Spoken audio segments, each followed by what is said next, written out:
அண்ணா வணக்கம். வணக்கம்.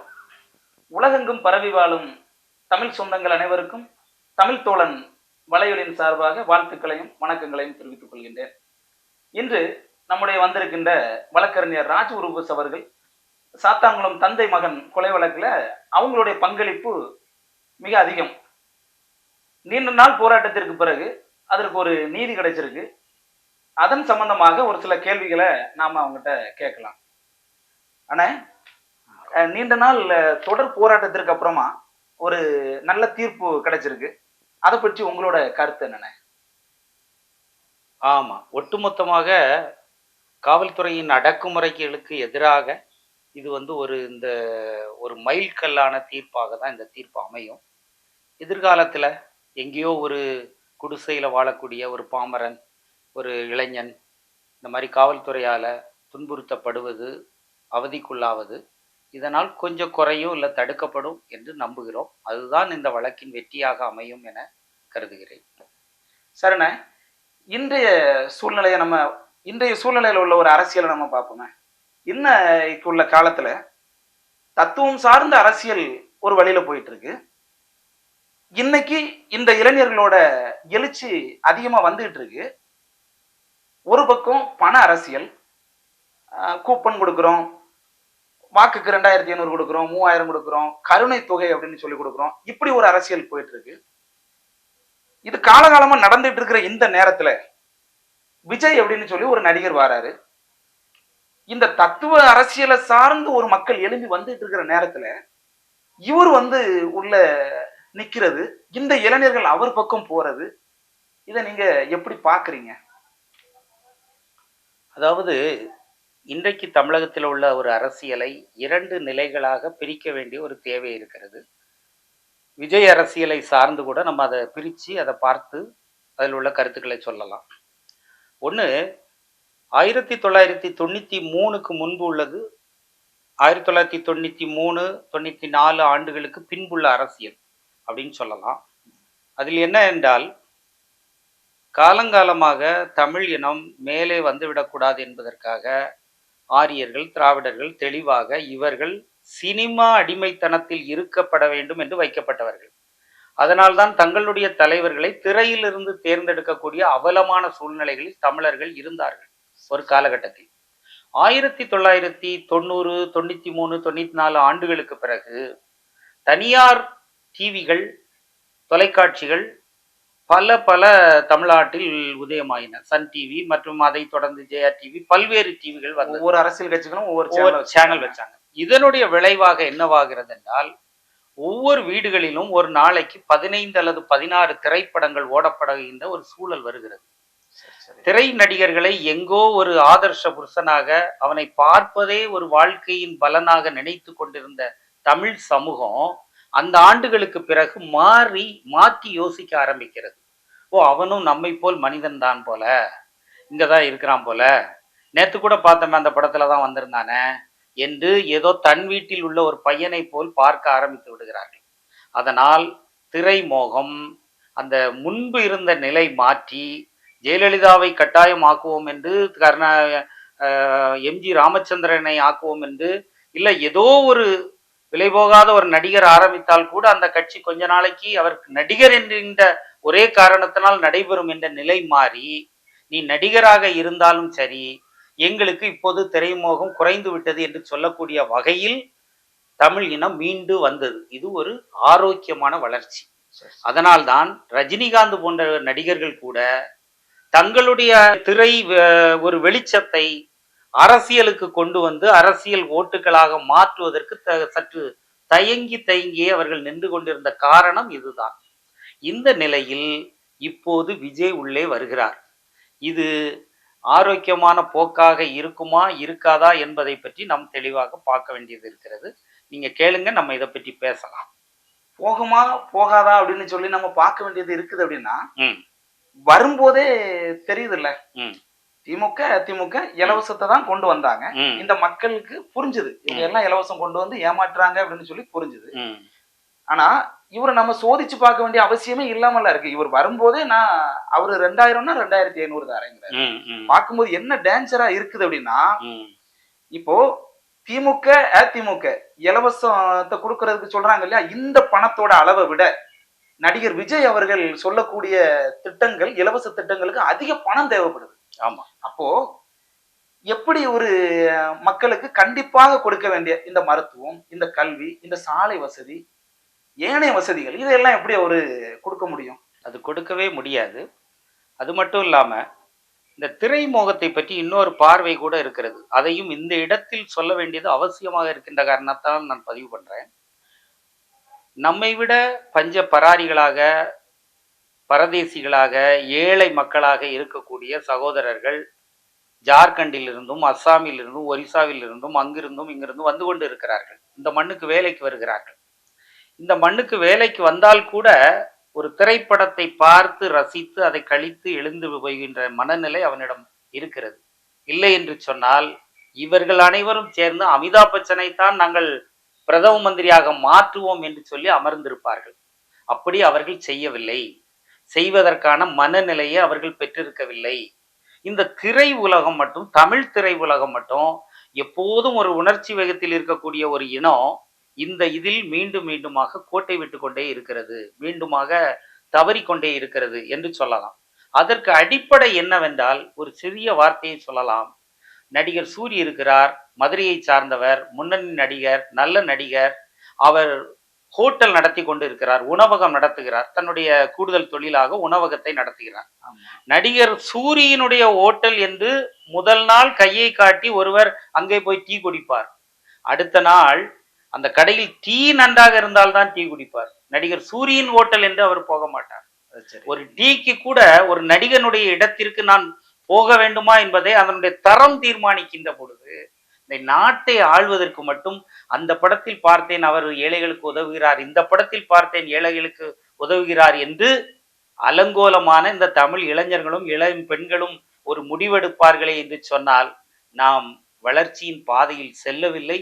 இந்த அரசியல் ஆரோக்கியமான அரசியல் இல்லை என்பதை அது சொல்லாமல் சொல்லுகிறது. ஒருவேளை இதை சொன்னா என்ன சொல்லுவாங்க அப்படின்னா, ஒரு டீயை குடிச்சு பார்த்துட்டு தரமா இருந்தா தானே போவாங்க.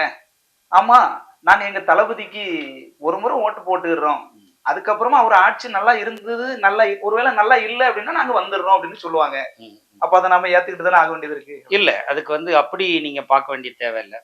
இந்த படத்தில் அவர் நன்றாக பணையேறுவது போல் நடித்து காட்டினார், அதனால் அவரையே இந்த முறை நம்ம வீட்டில் பணையேற வைத்து விடுவோம் என்று சொல்லுவோமா?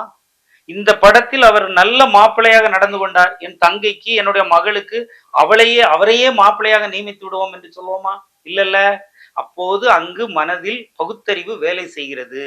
ஆனால் நாடு என்று சொல்ல வரும்போது அந்த ஒரு நடிகனின் மீது கொண்ட ஒரு அஃபினிட்டி, ஒரு இணைப்பின் காரணமாக, பாசத்தின் காரணமாக என்னத்தையாவது தூக்கி அவனுக்கு கொடுக்கணும்னு நினைக்கான், நாட்டை தூக்கி கொடுக்கணும்னு நினைக்கான். இது அலங்கோலம், அவமானம். இது ஆரோக்கியமானது அல்ல. ஆனா இது நம்ம தங்கச்சி இல்ல, நல்ல மாப்பிள்ளையா நடிச்சாருங்கிறதுனால நம்ம தங்கச்சி கட்டி கொடுக்க மாட்டோம். அது நம்ம தங்கச்சி இல்ல, நாடு யாரோடது தானே அப்படின்னு நம்ம எடுத்துக்கலாமா? அந்த வகையில் பார்த்தால் கூட மீண்டுமாக இது தமிழர்களுக்கான இயற் குணத்தில் இப்படிப்பட்ட ஒரு நிலை இருந்ததல்ல.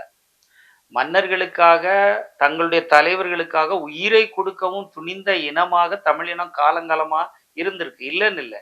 ஆனால் அதற்காக பகுத்தறிவெல்லாம் அடகு வைத்து விட்டு நாங்கள் ஒரு நடிகனின் பின்னால் போவோம் என்று நிற்கக்கூடிய நிலையில் இல்லை. உண்மையிலே தூக்கி போராடிய பிரபாகரன் பின்னால் போவதற்கு அந்நியமாக இருந்த தமிழ் இளைஞர்கள் இருந்த காலகட்டத்தில் இப்போது துப்பாக்கி படத்தில் நடித்திருக்கிறார் என்று அவர் பின்னால் போகிறேன் என்று சொல்லுகின்ற ஒரு அவலம் இன்னைக்கு இருக்கிற மாதிரி தெரியுது.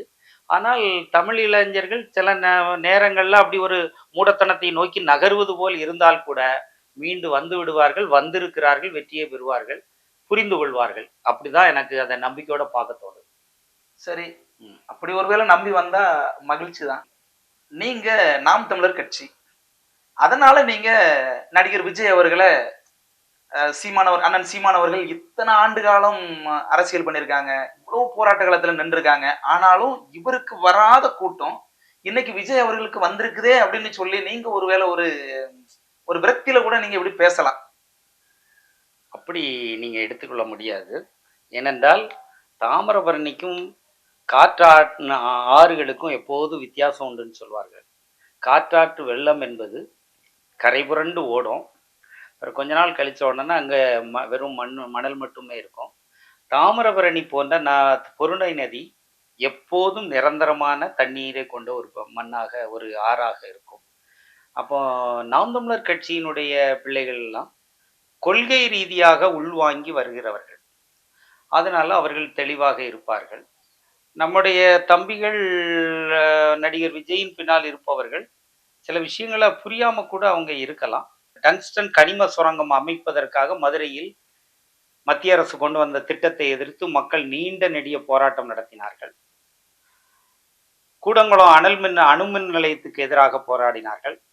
பரந்தூர் விமான நிலையத்துக்கு எதிராக போராடினார்கள். இப்படி தமிழகத்தில் அழிவு தருகின்ற திட்டங்களை எல்லாம் போராடும் போது தோளோடு தோள் நின்று போராடியவர்கள் நாம் தமிழர் தம்பிகளாக இருக்கிறார்கள். காரணம் அவனுக்கு ஏதோ ஸ்பெஷல் கிரெடிட் வாங்கிடுறதுக்காக இல்லை. அவன் இந்த மண்ணை நேசிக்கிற காரணத்தினால் அவன் அந்த போராட்டங்களை எல்லாம் நடத்தினாங்க. இது மட்டுமல்ல, விஜய்க்கு 152 அடியாக இருந்த பெரியார் அணையை 136 அடியாக குறைத்ததோ ஏதாவது அவரை பாதித்திருக்கிறதா, இல்ல அவருடைய கருத்துக்களை அது பெற்றிருக்கிறாரா, கருத்துக்களை சொல்லி இருக்கிறாரா? எதுலையும் அவருக்கு என்று ஒரு கருத்து கிடையாது. அதையும் பின்னால் சொல்லி விடுகிறோம். எதற்காக அவரிடம் கருத்து இல்லைங்கிறதையும் நம்ம பின்னால சொல்லிடலாம். எந்த கருத்துக்களும் இல்லாத ஒரு விஜய் ஒரு பக்கம் நிக்க, அண்ணன் சீமான் அவர்கள் இந்த அரசியல் களத்திற்கு வந்த பிறகு பெரும் மாறுதல்கள்லாம் நடைபெற்று இருக்கிறது. ஒரு வகையில் புரட்சி என்றே சொல்லணும். அவரை எதிர்ப்பவர்கள், விமர்சிப்பவர்கள் பல்வேறு கருத்துக்களை சொன்னால் கூட அதுவரை இமானுவேல் சேகரனாரை யாரோ ஒரு எதிரியின் தலைவன் என்று பார்த்து கொண்டு வந்த தேவர் சமூகம் சீமானுடைய வருகைக்கு பிறகு தேவரின தம்பிகள் வேறு மாதிரி பாக்குறாங்க. முத்துராமலிங்க தேவரை, இவர்தான் நம்முடைய முதல் எதிரி என்று அடையாளம் காட்டப்பட்ட அந்த முத்துராமலிங்க தேவரை மற்ற சமூக இளைஞர்கள் வேற மாதிரி சொல்றாங்க. அப்போ இந்த தமிழ் இன உணர்வு திராவிட இயக்கங்கள் கடந்த 40-50 ஆண்டுகளாக செய்ய முடியாத, சுதந்திரம் அடைந்ததுக்கு பிறகு செய்ய முடியாத பல்வேறு வளர்ச்சிகளை சீமான் கொண்டு வர்றார். அது மட்டும் இல்ல, 1 லட்சம் பனை மரங்கள், சற்றேறக்குறைய 1 லட்சத்திலிருந்து 2 லட்சம் பனை மரங்கள் குறுகிய காலகட்டத்தில் நட்டப்பட்டிருக்கிறது. தொடக்க காலகட்டத்தில இருந்து பார்த்தா 10 லட்சம் பனை மரங்கள் நட்டப்பட்டிருக்கும்னு நினைக்கிறோம். சுமார் 1 லட்சம் இளைஞர்கள் தங்களுடைய வேலை வாய்ப்புகளை வெளிநாட்டில் விட்டு இந்த மண்ணை நேசிக்கிறேன், இந்த மண்ணிலே இருக்க போறேன்னு வெளியே இருந்து வாரான். இதை போன்ற புரட்சிகளை நீங்கள் புறந்தள்ளிவிட்டு எந்த பொதுவான பிரச்சனைகளுக்கும் கருத்து சொல்ல தயங்குகிற, கருத்து சொல்லாத, ஈழப்போரில் செத்து தமிழர்கள் விழுந்து கொண்டிருக்கும் பொழுது தமிழர்கள் துடிதுடித்து போய் என் வீட்டில் இள உழுந்து கொண்டிருக்கிறதே என்று நினைத்து கொண்டிருக்கும் பொழுது விஜய் அவர்கள் எந்தவித கூச்ச நாச்சமும் இல்லாமல் பாண்டிச்சேரிக்கு வந்திருந்த ராகுல் காந்தியை போய் சந்தித்து என்னை காங்கிரஸ் தலைவராக நியமிங்கள் என்று கேட்பதற்காக போனாரே, இவரையும் சமப்படுத்துவது சரி கிடையாது. எனக்கும் விஜய்க்கும் பெரிய பங்காளி சண்டை இருக்கிறது, நான் அவரை எதிர்க்கிறேங்கிறது அல்ல. இதை ஒரு அரசியல் தத்துவமாக நான் இதை சொல்லுகிறேன். சீமான் என்பவர் ஒரு மெல்ல மெல்ல அடி எடுத்து ஒரு தமிழ் இளைஞர்களுக்கு தமிழ் தேசியத்தை குறித்த ஒரு கருத்தையும் பார்வையும் கொடுத்து அவர்களை ஊட்டி வளர்த்து மேலே எடுத்து கொண்டு வந்து கொண்டிருக்கிறார். இதற்கு நான் நேற்று திரைப்படத்தில் நடித்ததை பார்த்து ஒரு விசிலடிச்சான் குஞ்சியாக ஒரு தம்பி நின்று கொண்டு வந்து ஆடுவது இணையாக வந்து விடாது. ஆனால் இந்த தேர்தல் அரசியலில் எண்ணிக்கை ஒரு முக்கியமான கருத்தாக வைக்கப்படும். அதிலும் நான் ஒன்றை சொல்லிக் கொள்கிறேன். பிரபாகரன் போன்றவர்களை, அவருடைய பாதங்களை தொட்டு நடந்த தமிழ் இளைஞர்கள் ஒருவேளை அங்கு இங்கும் நடப்பதை போல் தெரிந்தால் கூட, பத்திரிகைகள் பெரிய அளவுக்கு அதையெல்லாம் காட்டினால் கூட, இறுதியில் நிச்சயம் உழைப்பு எது, உண்மை எது என்பது அவர்களுக்கு தெரியும். அவர்கள் அடையாளம் கண்டு கொள்வார்கள். இதைத்தான் என்னுடைய கருத்தாக நான் சொல்லுகிறேன். ஈழப்படுகொலையை நடத்தி முடித்தது காங்கிரஸ், துணை நின்றது திமுக. அதை போராடி தடுக்கக்கூடிய இடத்துல இருந்து அண்ணா திராவிட முன்னேற்ற கழகம் அங்க பாராளுமன்றத்தையே பாரதிய ஜனதா நடத்திருந்தா முடக்கி இருக்கலாம். அப்படி இருக்கக்கூடிய அந்த போர் நடத்தின அந்த காங்கிரஸ்காரங்களை விஜய் சொல்றாரு, உண்மையான காங்கிரஸ் என் கூட தான் இருக்குன்னு சொல்றாரு. அப்ப உண்மையான காங்கிரஸ் யாரு? நம்ம தமிழ் சொந்தங்களை கொன்றவர்கள் யாரு? இந்த ராகுல் காந்தி, சோனியா சோனியா காந்தி இவங்க. உண்மையான காங்கிரஸ் என்கிட்ட தான் இருக்கு அப்படின்னு சொன்னா விஜய் என்ன சொல்றாரு? எனத்த கொன்று ஒழித்தாலும் நான் அவர் ஆள் தான், அவங்க ஏன் கூட தான் அப்படின்னு சொல்லி ஒரு திமிரா சொல்றாருன்னு எடுத்துக்கலாமா இத? அப்படிதான் எடுக்கணும். இன்னொன்னு, உங்களுக்கும் எனக்கும் அது புரிந்திருக்கும். நண்பர்களும் உலக தமிழ் சமூகமும் அதை கவனிச்சுக்கிட்டு தான் இருக்கும்னு நம்புறேன். இருந்தாலும் சில நேரங்கள்ல கவனிக்க இருந்தால் கூட இதை சுட்டிக்காட்ட வேண்டிய தேவை இருக்கிறது. பல்வேறு ஆளுமைகள், பல்வேறு கொள்கைகள் இந்த மண்ணை ஆளுகின்றன. இந்த உலகத்தை ஆளுகின்றன. அதில் திராவிடம் நமக்கு எதிராக இருக்கிறது. ஆரியம் நமக்கு எதிராக காலங்காலமாக நின்று கொண்டிருக்கிறது. இப்போது அதையும் கடந்து கார்ப்பரேட் நிறுவனங்கள் உலகத்தை ஆள ஆரம்பித்து விட்டது. இத்தாலியில் ப்ராஸ்டியூட் விடுதியினுடைய பிம்ப் ஒருத்தர் பெரும் பதவியை ஏற்கிறாங்க. இதே இருக்கக்கூடிய யுக்ரைன்ல ஒரு காமெடி நடிகர், அவர் யூதர், அவர் மிக ஒரு நாசுக்காக அந்த மண்ணில் கொண்டு வந்து போடப்பட்டு இப்ப அங்கே அவர் இருந்து போரை நடத்திட்டு இருக்கிறார். இதை போல வேறு வேறு மண்ணுகளில் இந்த கார்ப்பரேட் நிறுவனங்கள் நினைத்தால் அவர்கள் இந்த அரசியல் இயக்கங்களை கட்டுப்படுத்தக்கூடிய நிலையில் இருக்கிறார்கள். அது மாற்று கருத்து கிடையாது. அப்போ ஒரு தலைவன் வளர்ந்து வந்து என் மக்களை நேசிக்கிறேன், தஞ்சாவூர் என்பது தமிழகத்தின் நெற்களஞ்சியம் என்று சொல்லப்பட்ட பூமி, இன்னைக்கு அங்க என்ன இயற்கை எரிவாயு எடுக்கிறேன், அதை எடுக்கிறேன்னு அதெல்லாம் எடுக்கக்கூடாது, விவசாயம் முக்கியமான பணியா இருக்கும் என்று ஆட்டாம்புழுக்கையிலிருந்து நம்மளுடைய பொருளாதாரத்தை மீட்டெடுப்பதற்கு ஒருவன் ஒரு பார்வையோடு வருகிறான். டாஸ்மார்க் மூலம்தான் இந்த மக்களை காப்பாற்ற முடியும் என்று சொல்கின்ற திராவிட ஆட்சியாளர்கள் இருக்கக்கூடிய மண்ணில் ஆட்டாம்புழுக்கையில் இருந்தும் மாட்டு சாணத்தில் இருந்தும் இந்த பொருளாதாரத்தையும் சமூகத்தையும் நான் மீட்டெடுத்து விடுவேன்னு ஒருத்தன் கம்பீரமா நடந்து வருவானா இந்த கார்ப்பரேட் நிறுவனங்கள் எளிதா விடாது. கடந்த முறை இந்த நாம் தமிழர்கள் கொஞ்சம் ஓட்டுகளை வாங்குவார்கள் என்ற நிலை வந்தவுடன் அதை அந்த நிலையில் இருந்து எதிர்ப்பதற்கு கமலஹாசன் கொண்டு வரப்பட்டார். ஒரு கட்சி ஆரம்பிக்கப்பட்டது. இன்றைக்கு ஒரு எம்பியோடு தூங்கி கொண்டிருக்கிறது. இன்றைக்கு இன்னும் அதை விட கொஞ்சம் வளருமா? அப்போ இவனை வளர விடுறது அவ்வளவு சரியா இருக்காது. நம்ம மண் அள்ள முடியாது, நம்ம மலையை உடைச்சி கொண்டு போக முடியாது, எதையுமே செய்ய முடியாது, கடல் வளத்தை எடுக்க முடியாது. அப்படின்னா இவனை போன்ற நபர்களை 12% 18% வருவாங்கன்னு கருதுறாங்க எல்லாரும். 18 அடுத்த முறை ஆட்சியை நோக்கி நகர்வாங்கன்னு எதிர்பார்க்கிறாங்க. அப்படி அவ்வளவு எளிதாகலாம் விட்டுறக்கூடாது. 8% புடுங்கு, 7% புடுங்கு என்ற ஒரு நோக்கத்தோடு விஜய் போன்ற நபர்கள் இங்கே இறக்கப்படுகிறார்கள். அதான் உண்மை. இதுக்கு விஜய்க்கு எனக்கு தனிப்பட்ட பகை அதெல்லாம் இல்லை. இதை போன்ற நபர்கள் உள்ள எழுப்பப்படுறாங்க. ஒரே ஒரு எடுத்துக்காட்டை நீங்கள் பாருங்கள். விஜய் தொடக்கத்தில் சொன்னார், பெரியாருடைய கொள்கைகளையும் அம்பேத்கருடைய கொள்கைகளையும் தாங்கி வருகிறேன் என்று சொன்னார். ஆனா கொடி மட்டும் நாம் தமிழர் கொடியை இணைந்து வர வேண்டிய அவசியம் என்ன இருக்கு? பெரியார் எப்போதுமே கருப்பை ஒரு முன்னிலைப்படுத்தக்கூடிய ஒரு அரசியல் ஆளுமையாக இருந்தவர். கருப்பு வந்திருக்கணும். அம்பேத்கருடைய இயக்கங்கள் எல்லாம் ப்ளூ கலரை தங்களுடைய முக்கியமான நீல நிறத்தை இது பண்ணிருப்பாங்க. அப்ப அது வந்திருக்கணும். அதெல்லாம் இல்லாமல் கலரில் கூட, நிறத்தில் கூட நாம் தமிழரை குழப்பத்தில் வைக்கக்கூடிய அளவுக்கு ஒரு கொடி வர வேண்டிய தேவை இருக்கு. இதை நம்ம புரிந்துகிடணும். அப்ப இந்த அடிப்படையில் பார்க்கும்போது கார்ப்பரேட் நிறுவனங்கள் கட்டாயம் தங்களுடைய வேலையை காட்டும். நாம் அடுத்த முறையும் களத்தில் நிற்போம், மக்களுக்காக நிற்போம், வென்றெடுப்போம். அதெல்லாம் உண்மை. அடுத்த முறை ஒருவேளை இதே கார்ப்பரேட் நிறுவனங்கள் இவரை தள்ளிவிட்டு விட்டு தனுஷை தூக்கலாம், அஜித்தை தூக்கலாம், சூர்யாவை தூக்கலாம், யாரை வேண்டுமானாலும் எடுக்கலாம், விக்ரம் எடுக்கலாம். ஆனால் அவர்கள் எல்லாம் தன்மானம் மிக்கவர்கள், தமிழர்கள். அவர்கள் விலை போக மாட்டார்கள் என்று நம்புகிறேன். அவ்வளவுதான். நீங்க நடிகர் கமலஹாசன் சொன்ன உடனே எனக்கு ஒரு ஞாபகம் வருது. கமலஹாசன் அவர்கள் கட்சி ஆரம்பிக்கும் போது அந்த கமலஹாசன் கட்சியில இன்னைக்கு இருக்கக்கூடிய நம்ம அப்துல் கலாம் அவரோட உதவியாளர் பொன்ராஜ் அவர்கள் அந்த கட்சியில போய் இணையறாங்க. நிறைய ஐஏஎஸ் கலெக்டர்கள் அங்க போய் இணையறாங்க. காவல்துறை உயர் அதிகாரிகள் அங்க போய் இணையறாங்க. ஓய்வு பெற்ற நீதிபதிகள் அங்க போய் இணைஞ்சாங்க.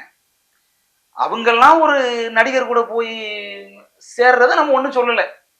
ஆனா இந்த இளைஞர்கள் விஜய் கூட போய் சேர்றதை மட்டும் நாம ஏன் இவ்வளவு கொச்சப்படுத்துறோம்? ஏன் கொச்சைப்படுத்துகிறோம் என்று சொன்னால், விஜய்க்கு எந்த விதமான அரசியல் பார்வையும் இல்ல. இன்னைக்கு கூட 2 நிமிடங்கள் அந்த நபர்களோடு சேர்ந்து அவரால் நடக்க இயலாது. தன்னுடைய கேரவன் என்ற ஒரு ஏசி வாகனத்தில் வரணும், தனி விமானத்தில் பறந்து வரணும், தன்னுடைய கூட்டத்திற்கு வந்து செத்து போன 42 பேரை கூட தன்னால பார்க்க முடியாது. இதுதான் இந்த விஜயின் நிலை. அதனால கமலஹாசனை பார்த்தத நம்ம நியாயப்படுத்தல, அத இது பண்ணல. அவர்களுக்கு ஒரு நம்பிக்கை ஏற்பட்டிருந்திருக்கலாம் அந்த காலகட்டத்துல. அதனால அவங்க போயிருந்திருக்கலாம். அது எந்த அளவுக்கு சரியானதுன்னு என்னால சொல்ல முடியல. ஏன்னா நம்ம போன்றவர்கள் எப்போதுமே கணிக்க தெரிந்தவர்களாகத்தான் இருந்து கொண்டு இருக்கிறோம். அதனால அதுக்கும் இதுக்கும் வந்து சில மாறுபட்ட கருத்துக்கள் இருந்தால் கூட, விஜய் என்பவர் எந்தவித கொள்கையும் அற்ற ஒண்ணே ஒண்ணு, எனக்கு தெரிந்த ஒரு ஒரு பள்ளியின் ஆசிரியர், அவர் எப்படிதான் மாணவர்களுக்கு பாடம் எடுத்தாரோ தெரியவில்லை, அவரே சொல்லுகிறார், இல்ல விஜய் வந்தாதான் சரியா இருக்குங்காரு. எதற்காக சொல்லுகிறீர்கள் என்று கேட்டேன். 1 2 சரியில்லை, அதனால 3 தான் வரணும் அப்படிங்காரு. ஐயா 1 2 சரியில்லாத போது 3 தரமானதாக இருந்தால் தானே பலன்னு கேட்டேன். அப்படிலாம் சொல்லாங்க, எனக்கு அதெல்லாம் தெரியாது. 1 2 சரியில்லை, 3 தான் வரணும். இப்படியே சொல்றாரு. 1 2 சரியில்லை, 3 தான் வரணும்னு. என்ன பாடத்தை சொல்லி கொடுத்திருப்பாருன்னு தெரியல. அவ்வளவு ஒரு இழிநிலையில் இருக்கிறது. மொத்தத்தில் என்ன சொல்லுகிறோம் என்று சொன்னால், விஜய் ஒருவேளை ஒரு தையல் கலைஞர் அரசியலுக்கு வரலாம், ஒரு ஆசிரியர் வரலாம், ஒரு வழக்கறிஞர் வரலாம், அதை போல ஒரு நடிகர் வரலாம். ஆனால் நீங்கள் சொல்லுவது போல அவர்கிட்ட எந்த திட்டமும் கிடையாது, எந்த ஒரு செயல் திட்டமும் கிடையாது. அவர் யாருடைய கைக்கூலியாகவோ இந்த மண்ணில் இறங்கி கொஞ்சம் குழப்பங்களை ஏற்படுத்தலாம்னு நினைக்கிறாரு. அதில் அவர் தோற்று போவார் அப்படிங்கிறது நான் நம்புறேன். அதற்கு காரணம் வந்து அவரிடம் நேர்மை இல்லாதது. நாம் தமிழர் பிள்ளைகளிடம் இப்போ சீமானை நம்ம தலைமையேற்று வருகிறோம். சீமானே நாளைக்கு தடுமாறி போனால் கூட, அந்த 1,00,000 பேர் வெளிநாட்டுக்கு போகாம இந்த மண்ணில் உங்களை நம்பி நாங்க இந்த மண்ணை கொத்திக்கிட்டு நாங்க இந்த மண்ணை நேசிச்சுங்க நிக்கிறோம் சொல்றானே, அவனுடைய ஏக்கத்துக்கும் அவனுடைய அந்த கொள்கை வேகத்துக்கும் நம்ம பதில் சொல்லையே ஆகணும். அதனால சீமான் என்பது ஒரு பெயர் சொல்லல, அது ஒரு வினை சொல். அவரே நாளைக்கு தடுமாறினால் கூட, தடுமாற மாட்டார் என்று நம் அனைவருக்கும் தெரியும். தடுமாறினால் கூட அவரை சார்ந்த இளைஞர்கள் இதில் உறுதியாக நிற்பார்கள், வென்றெடுப்பார்கள். அண்ணே, நம்ம இந்த நேர்காணலின் இறுதி பகுதிக்கு வந்துட்டோம். உங்ககிட்ட ஒரு இறுதி கேள்வி. இப்போ திராவிட முன்னேற்ற கழகம் இருந்தது, அது தவறு பண்ணிட்டு அண்ணா திராவிட முன்னேற்ற கழகம் 2 கட்சி இருந்தது. இது 2மே வேண்டாம் அப்படின்னு சொல்லி தமிழக வெற்றி கழகம் வந்துருச்சு. இந்த 3ஐயும் விட்டுட்டு எதற்காக நாம் தமிழர் கட்சிக்கு வாக்களிக்கணும் அப்படின்னு சொல்லி நீங்க நினைக்கிறீங்க? ஒரே காரணம், நேரடியான காரணம். அதுல பல்வேறு கருத்துக்கள்லாம் இல்லை. நேரடியான காரணம், 1000 கொடுப்போம், அதை 2000 உயர்த்துவோம் திமுக. 3000 கொடுப்போம் மாதந்தோறும் அண்ணா திமுக. 3000 அல்ல 4000 கொடுப்போம் தாவேகா. சிலிண்டர் கொடுப்போம் தாவேகா. டோக்கன் கொடுப்போம் திமுக. எல்லாம் எதை வைத்து கொடுப்பார்கள்?